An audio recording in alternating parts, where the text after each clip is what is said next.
ਹੁਣ ਅੱਜ ਦੀ ਇਸ ਸੰਗੀਤਕ ਮਹਿਫਲ ਦੇ ਵਿੱਚ ਜਿਹੜੀ ਅਗਲੀ ਰਚਨਾ ਦਾ ਮੁਕਾਮ ਆ ਗਿਆ, ਉਹ ਅੰਮ੍ਰਿਤਾ ਪ੍ਰੀਤਮ ਜੀ ਦੀ ਸਭ ਤੋਂ ਵੱਧ ਪੜ੍ਹੀ ਜਾਣ ਵਾਲੀ, ਸਭ ਤੋਂ ਵੱਧ ਮਕਬੂਲ, ਸਭ ਤੋਂ ਵੱਧ ਸਲਾਹੀ ਗਈ ਰਚਨਾ ਅੱਜ ਆਖਾਂ ਵਾਰਿਸ ਸ਼ਾਹ ਨੂੰ ਕਿ ਤੂੰ ਕਬਰਾਂ ਵਿੱਚੋਂ ਬੋਲ, ਤੇ ਅੱਜ ਕਿਤਾਬੇ ਇਸ਼ਕ ਦਾ ਕੋਈ ਅਗਲਾ ਵਰਕਾ ਫੋਲ।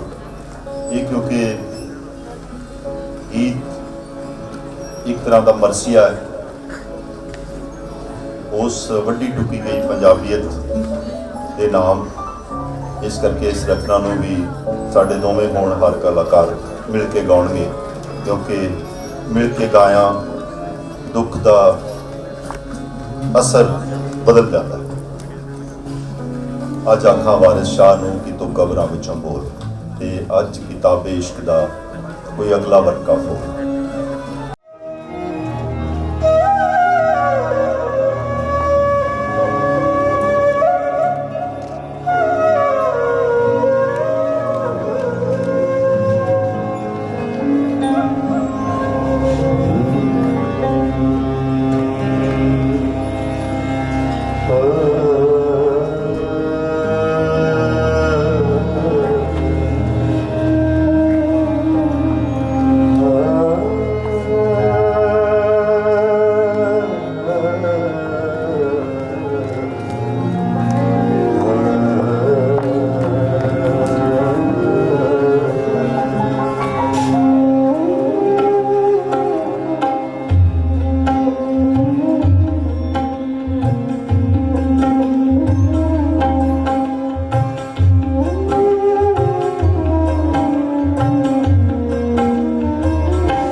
ਗਏ ਨੇ ਉਹਦੀ ਜਾਨ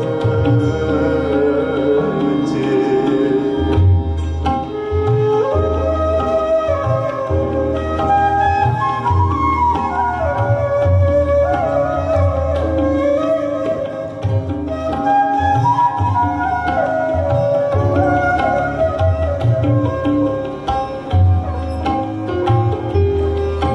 ਅੱਜ ਸਮੇਂ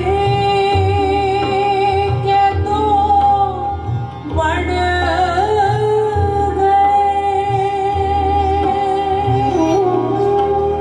ਹੁਸਨ